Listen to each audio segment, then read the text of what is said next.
I took my 5-month-old son back to my parents' house for a visit. But while my back was turned, the neighbor's kid made his move. He snatched my baby and tossed him into the old chest freezer inside my family's convenience store.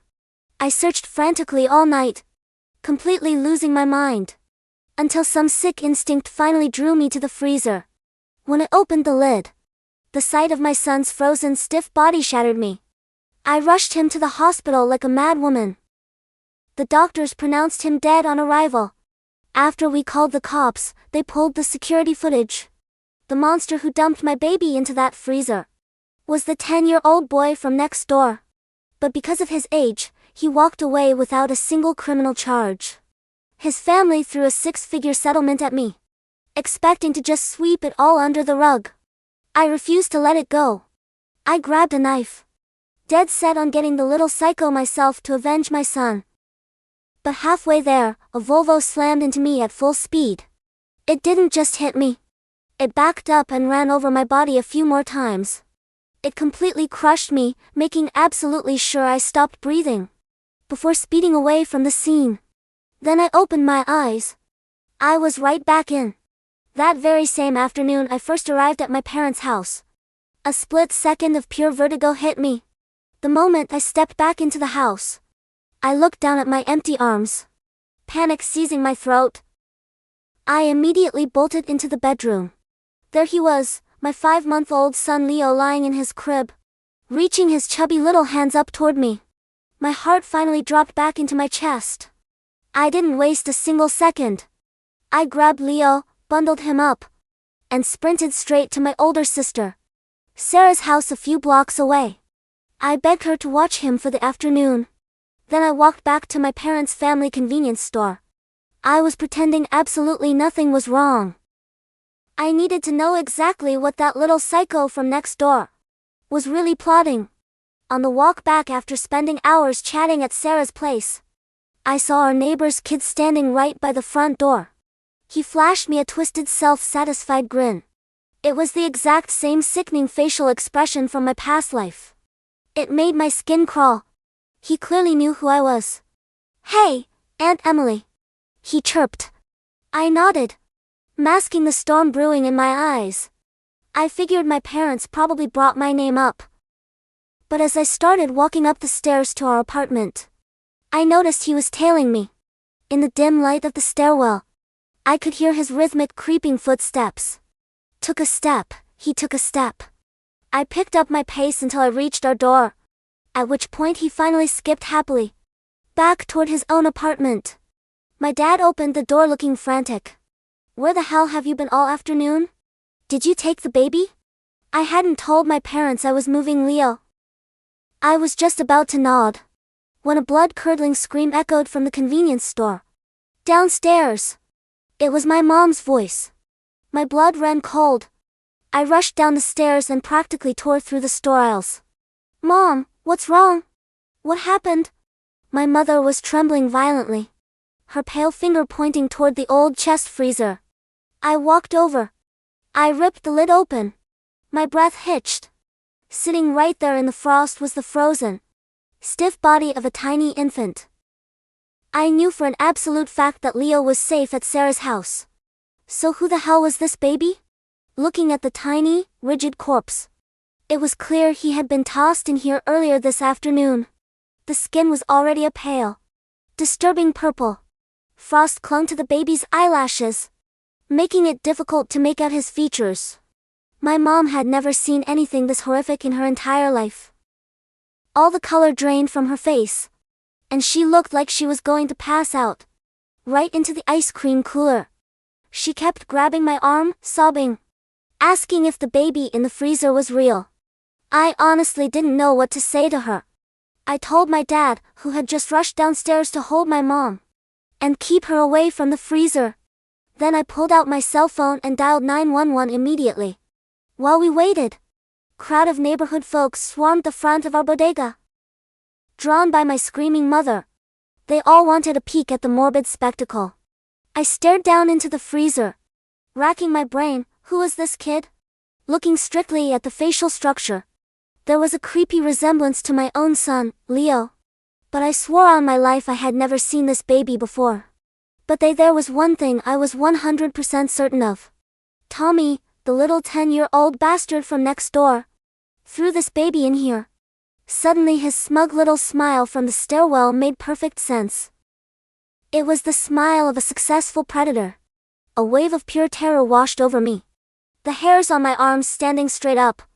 If I hadn't taken Leo to Sarah's house, Leo would be the one turning purple in that box right now. Then I spotted him. Tommy was standing right in the middle of the crowd. He was playing the innocent, curious little boy. I didn't think twice. I marched right over and clamped myself. A fucking murderer. What do you think? I snapped back. A flicker of genuine panic flashed behind Karen's eyes. He immediately started screaming that I was delusional, that I was making up vicious lies to ruin a child's life. I grabbed her wrist, dragged her to the edge of the chest freezer and shoved her head toward the glass. Open your damn eyes and look. Erin barely glanced inside before yanking herself away. She aggressively demanded to know what proof I had to ruin her son's name, telling me to shut my mouth before she sued me for slander. I stared her down, my voice dropping to a dead icy whisper. The store has security cameras. How the hell do you think I know? I was completely bluffing. My dad had never installed cameras in the store. But Karen seemed to know way too much about our shop. She sneered, telling me to stop my bullshit, because she knew damn well there were no cameras in here. But before I could counter, frantic figure shoved his way through the crowd. It was my husband, David. He grabbed my shoulders, his eyes wild and his hair completely disheveled. Where's the baby? Where's our son? He hollered, shaking me. I told you a million times not to take him on trips by yourself. You never fucking listened to me. My husband's sudden outburst of blame caught me completely off guard. It was a total replay of his reaction from my previous life. But wait, the dead infant in the freezer was absolutely not our kid. So why the hell was David automatically assuming our son was the one who froze to death? I didn't correct him. Instead, I played right into his hands. Weren't you out into the city for a business trip? I asked, eyeing him. I finished early. I knew you couldn't handle the child by yourself. All right, he spat back. And look what happened. I was right. You killed my boy. He actually managed to squeeze out some tears. His whole face twisted in dramatic agony. He turned to my terrified parents and screamed, "My son is dead and it's your fault, too." My parents were completely shell-shocked. They hadn't even processed the thought that the baby could be Leo. Hearing David say it out loud broke my mother. She let out a guttural wail, practically collapsing onto the floor. My dad just stood there completely paralyzed. "Give me my son back," David roared at my parents like a lunatic. Then he spun around, his eyes red and bulging, pointing directly at me. You are the murderer. If you hadn't insisted on bringing Leo to your parents' trashy store, he'd still be alive." Strangely enough, his screaming grounded me. I felt icy calm. I watched his facial expressions closely. He was so incredibly dramatic, so perfectly desperate, picking apart his story. His grief instantly shifted into sheer annoyance. He glared at me. "Can you stop trying to deflect the blame? You took Leo and now he's dead. How dare you question me right now?" I shook my head, my face completely devoid of emotion. "I'm not deflecting.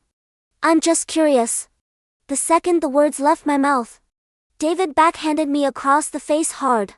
"You cold-blooded selfish bitch. All you care about is yourself," he shrieked.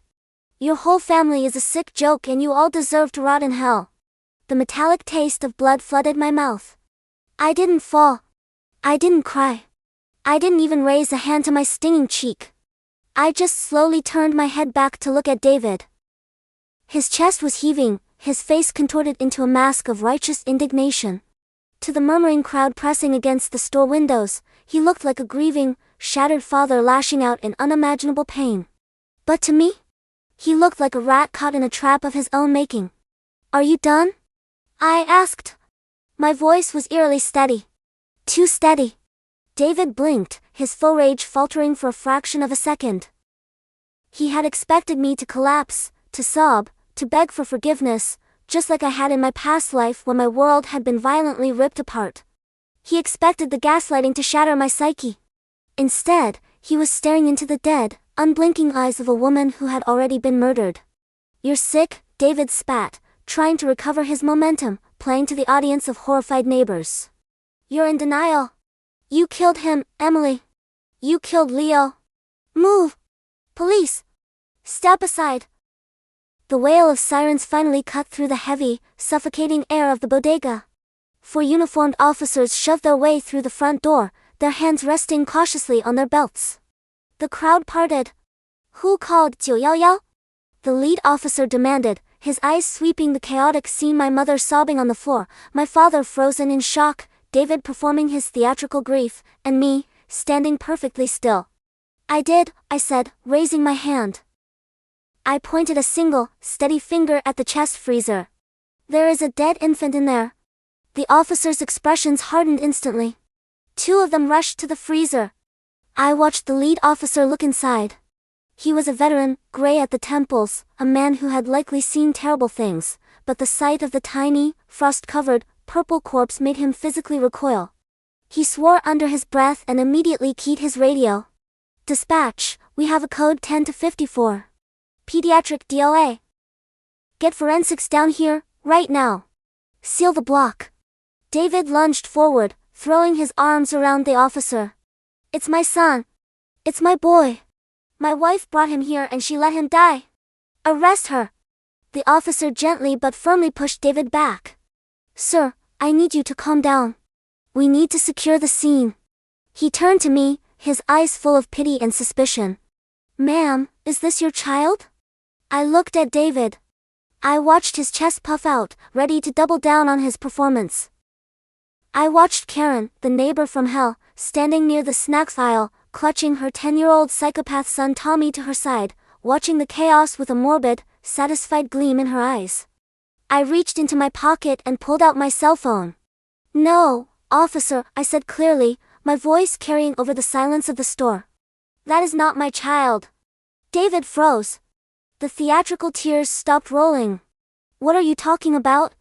Emily, stop this. Stop acting crazy." I ignored him and dialed a number. The phone rang twice before it was picked up. "Hey, Sarah," I said, keeping my eyes locked on David. "I know I said I'd pick him up later, but there's been an emergency at the store. Can you bring Leo down here right now?"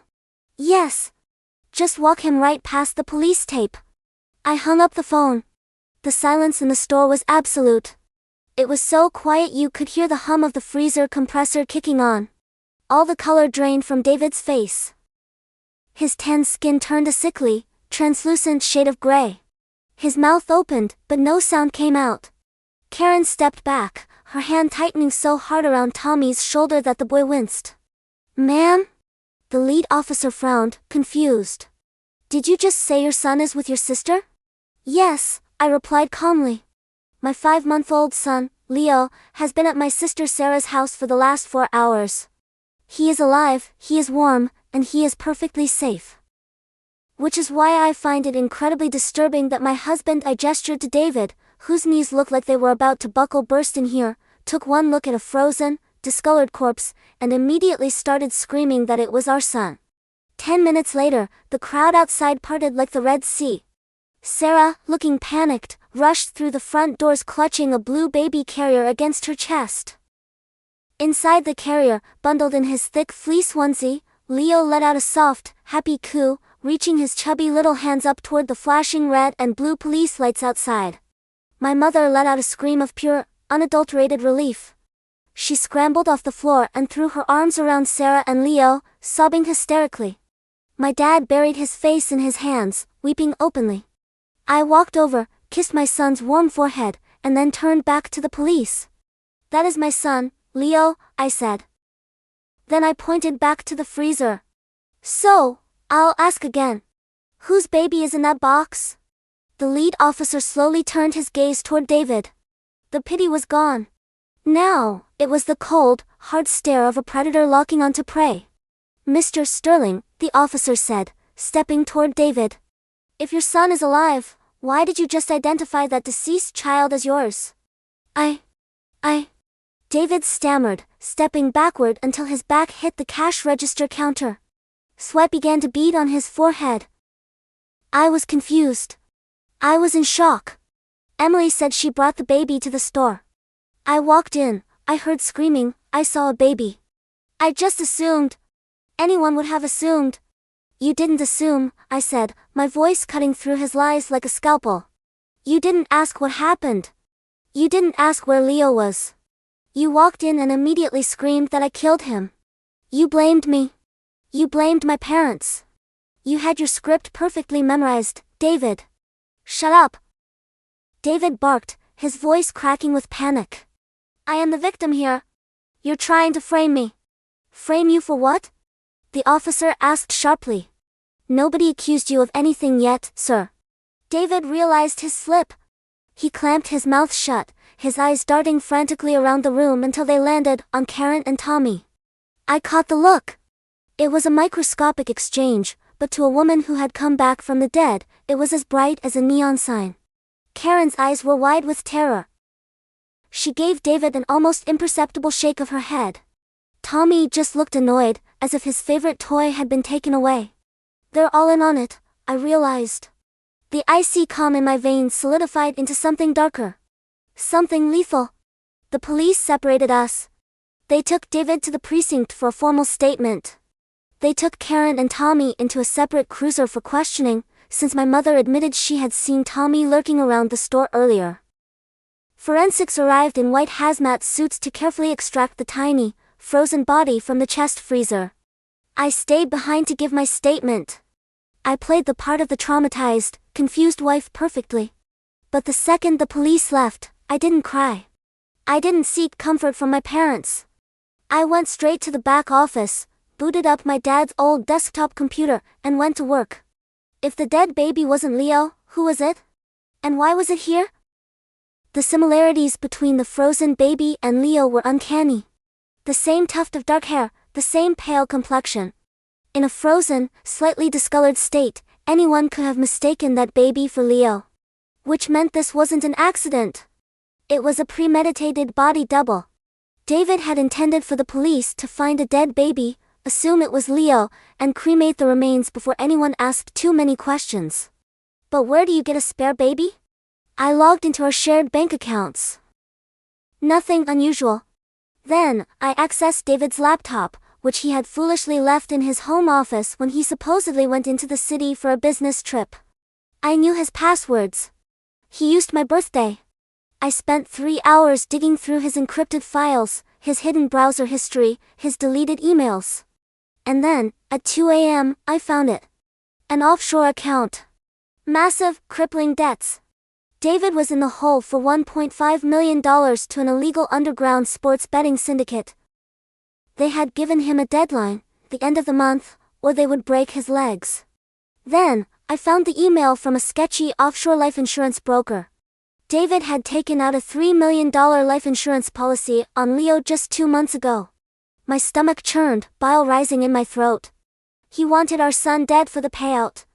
But the puzzle still wasn't complete. If he wanted Leo dead, why was there another baby in the freezer? I kept digging. I opened his iCloud backups. I scrolled through his deleted text messages, recovering a thread with an unsaved number. David, is he asleep? Unknown, yes. When are you coming to see him? He misses his daddy. David, soon. I'll come by the apartment tomorrow. I have a surprise for you both. I cross-referenced the phone number with public records. It belonged to a woman named Chloe Baxter. She lived in an apartment complex 3 towns over. I looked her up on Facebook. Her profile was public.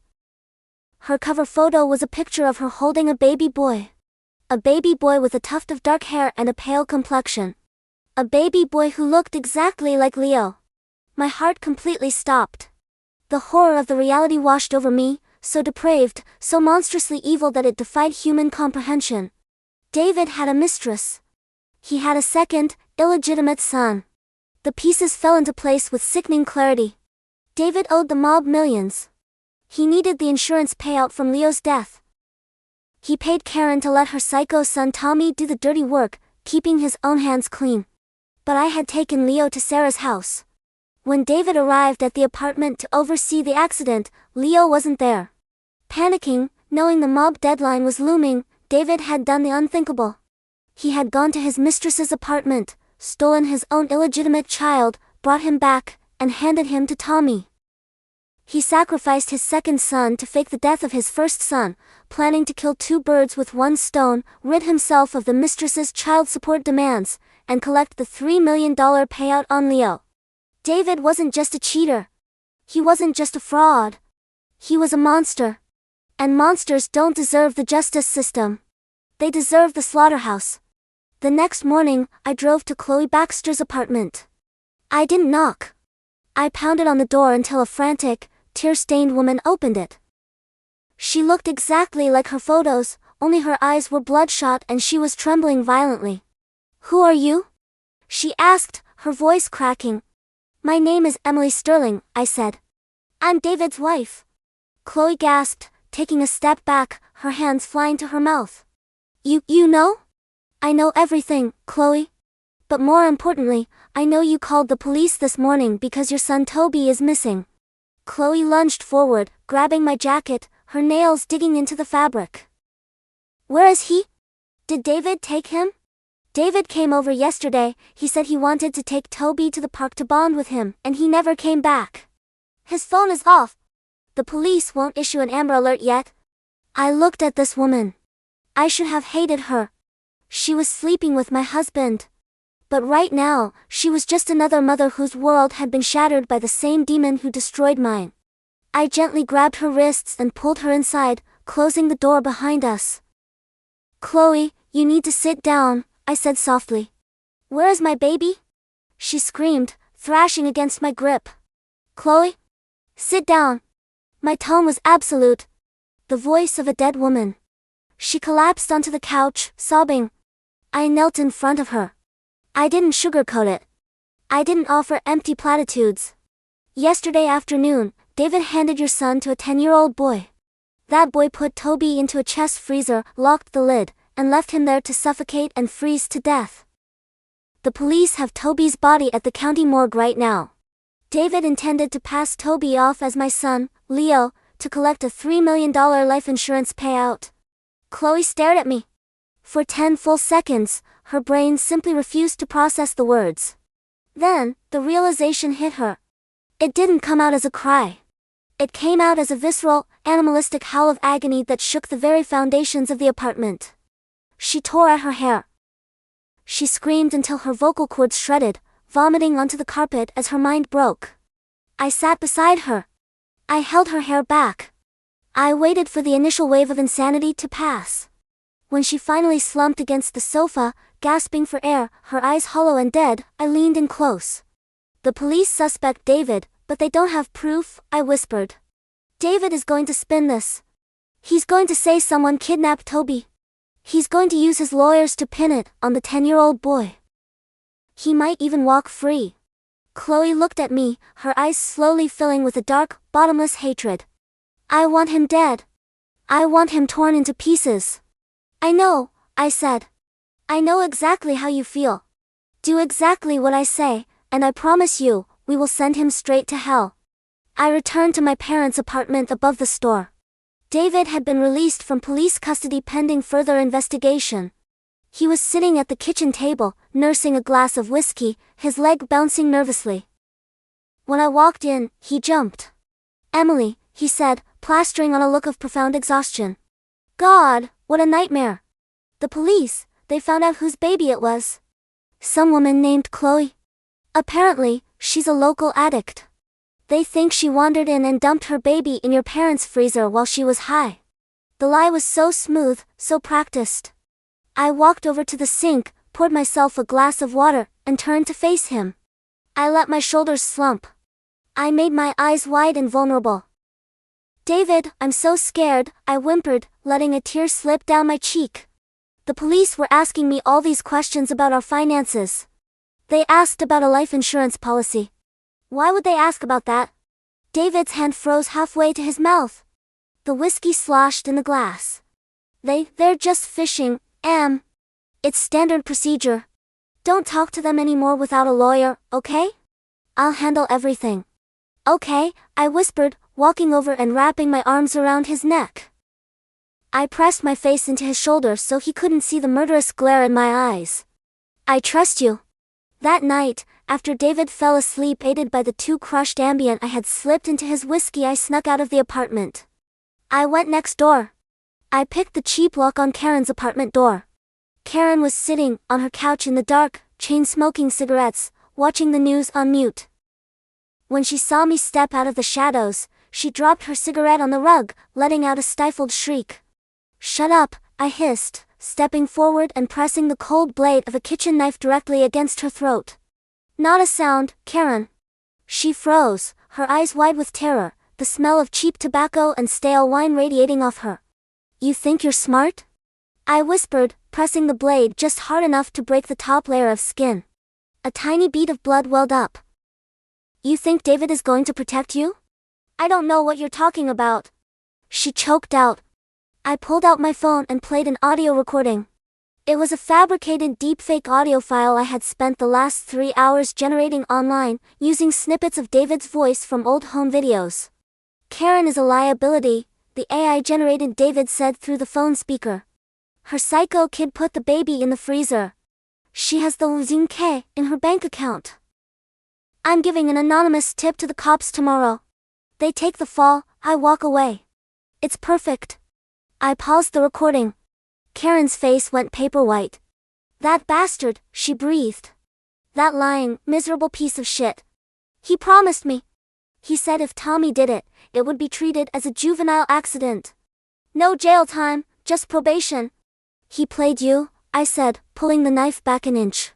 He used your son as a hitman, and now he's serving you both up on a silver platter to save himself. The cops are coming for Tommy tomorrow, Karen.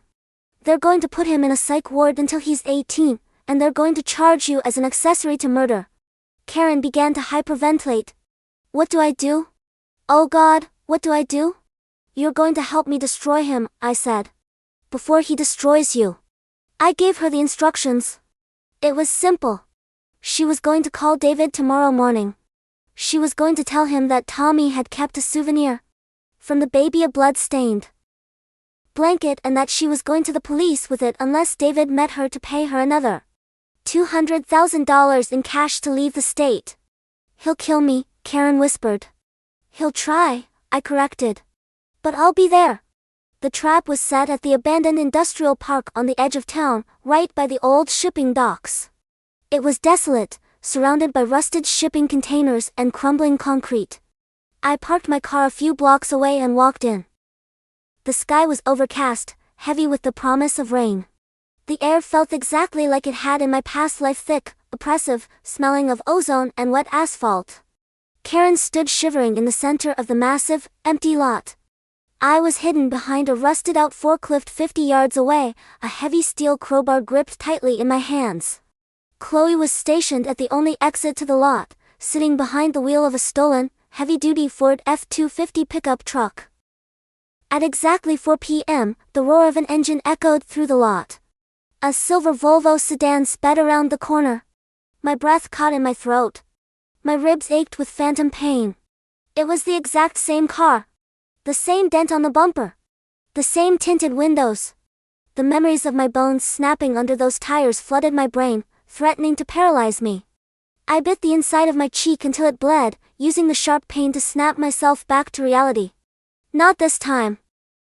The Volvo screeched to a halt 10 feet from Karen. The driver's side door flew open, and David stepped out. He looked unhinged. He hadn't slept. His clothes were disheveled, and his eyes were wild, darting around the empty lot. He had one hand tucked inside his jacket pocket. Where is it? David demanded, stalking toward Karen. Where's the blanket, you stupid bitch? Where's the money? Karen countered, her voice trembling despite her attempts to sound tough. David laughed, a manic, grating sound. He pulled his hand out of his jacket. He wasn't holding cash. He was holding a suppressed 9mm pistol.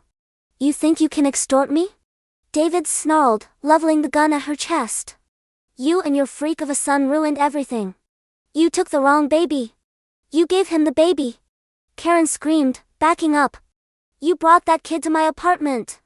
You told Tommy to put him in the freezer. It was supposed to be Leo. David roared, his facade completely shattering. Leo was insured for $3 million. That bastard child I brought you wasn't worth a dime. And now Chloe is breathing down my neck, the cops are circling, and I have men threatening to cut my fingers off by Friday. I'm ruined. Drop it, David. My voice echoed through the empty lot. David whipped around, pointing the gun in my direction as I stepped out from behind the forklift. His eyes widened in absolute shock. Emily? What the hell are you doing here? I'm listening to my husband confess to the murder of his own son, I said coldly. I held up my phone. The screen was glowing red. I'm live streaming this, David. Every word you just said is currently being recorded and broadcasted to the local police precinct, the FBI field office, and your cartel bookies. They all know. David stared at the phone. The reality of his absolute destruction washed over him. His life was over. The money was gone. His freedom was gone. The mob would kill him in prison if the inmates didn't do it first. His shock morphed into pure, unadulterated rage. You, he growled, his voice dropping an octave. You ruined this. If you had just left Leo at the apartment like a good little wife, none of this would have happened. We would have been rich. He raised the gun, aiming it directly at my face. But David was a coward. He wasn't a killer. His hand was shaking so badly he couldn't keep the sights aligned. Shoot me, I challenged, taking a step toward him. Do it yourself for once, David. Don't use a 10-year-old boy. Don't use a car. Look me in the eyes and pull the trigger. He gritted his teeth, his finger tightening on the trigger. But before he could fire, Karen, realizing David was entirely focused on me, turned and sprinted toward the shipping containers. David panicked. He snapped the gun toward Karen and fired twice. Pew! Pew! The first shot missed. The second shot caught Karen in the back of the leg. She screamed, tumbling face first onto the unforgiving concrete, her hands scraping raw. David turned back to me, but I was already moving. I didn't run away. I ran straight toward the Volvo. David realized what I was doing. He knew if I got to his car, I could run him down. He sprinted after me, firing wildly. A bullet shattered the side mirror of the Volvo just as I ducked behind it. You can't hide, Emily. David screamed, stalking around the rear of the vehicle. You're dead. You're already dead. He rounded the trunk, raising the gun. But I wasn't getting into the car. I had knelt down by the rear tire. As David stepped into view, I swung the heavy steel crowbar with every ounce of strength in my body. Crack! The steel connected directly with David's kneecap. The sound of the bone shattering echoed across the lot like a gunshot. David let out an agonizing shriek, his leg buckling instantly. He collapsed onto the pavement, dropping the gun as his hands flew to his ruined knee. I stood over him, my chest heaving. I kicked the gun away, sending it clattering into a storm drain. David looked up at me, his face pale, tears streaming down his cheeks. Emily. Please. I'm sorry. I'm so sorry. I was out of my mind. The debts, they were going to kill me. I didn't want to hurt Leo. I love you. I looked down at the man I had married. The man who had arranged for my son to be frozen alive. The man who had crushed my body under his tires in another life. I felt absolutely nothing but disgust. You're right about one thing, David, I whispered. I am already dead. I pulled a small flare gun from my jacket pocket, a cheap piece of plastic I had bought from a marine supply store that morning. I pointed it straight up into the gray sky and pulled the trigger.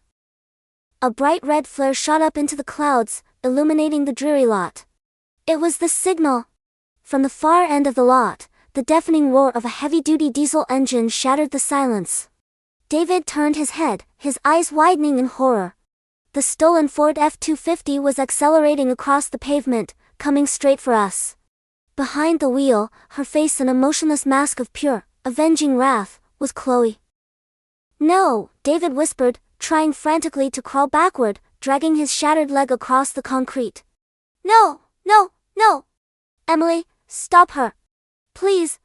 She's a grieving mother, David, I said softly, stepping safely out of the truck's path. There is no force, on heaven or earth, that can stop her. David screamed, throwing his hands up in a pathetic attempt to shield himself. Chloe didn't slow down. She didn't swerve. She pressed the accelerator all the way to the floor. The heavy steel grille of the F-250 slammed into David at 60 miles an hour. The impact was sickeningly loud. His body was thrown like a rag doll over the hood, smashing against the windshield before tumbling under the massive tires. Chloe slammed on the brakes, the truck skidding to a halt. Then, in a maneuver that mirrored my own past life, she shifted the truck into reverse. She backed up. Over him. Then she shifted into drive.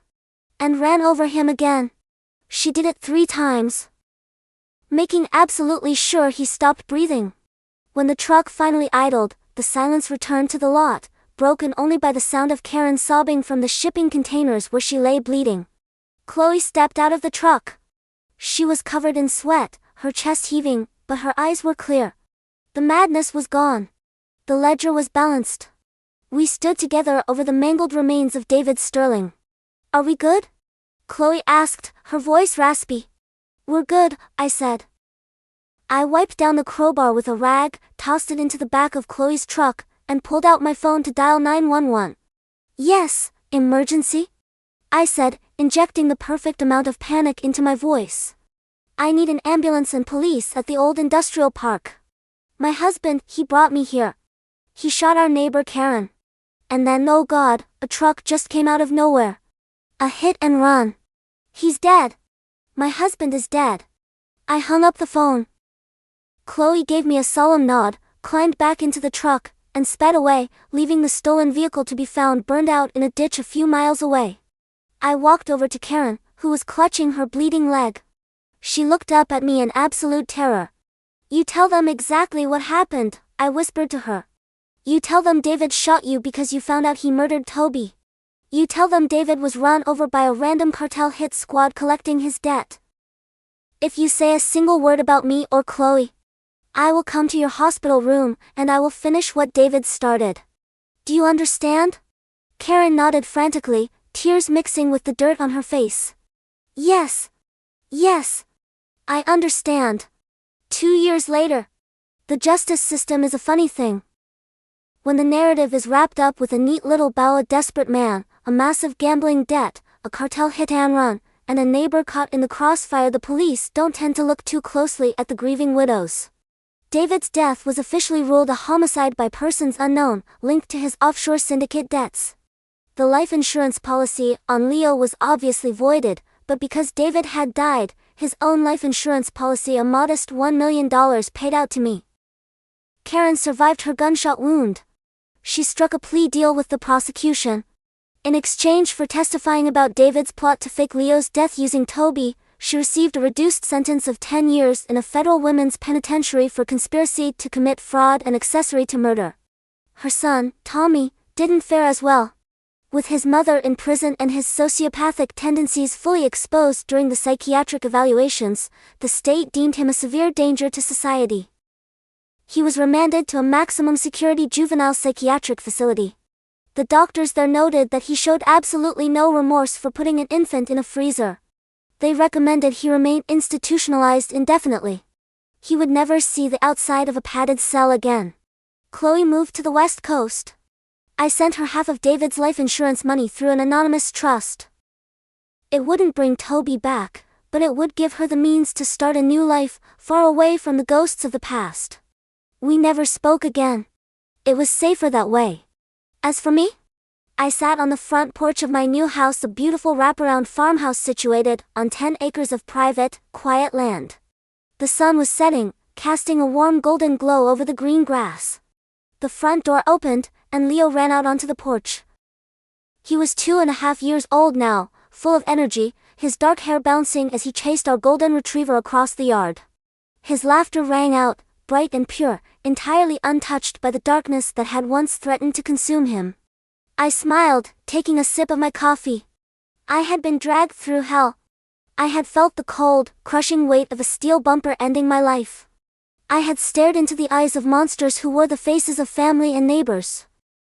But as I watched my son run through the grass, alive, happy, and safe, I knew I would do it all again. I would burn the entire world down 1,000 times over to keep him breathing. The Volvo was crushed into a cube at a scrapyard. David was rotting in the ground. The timeline was fixed. And finally, I could rest.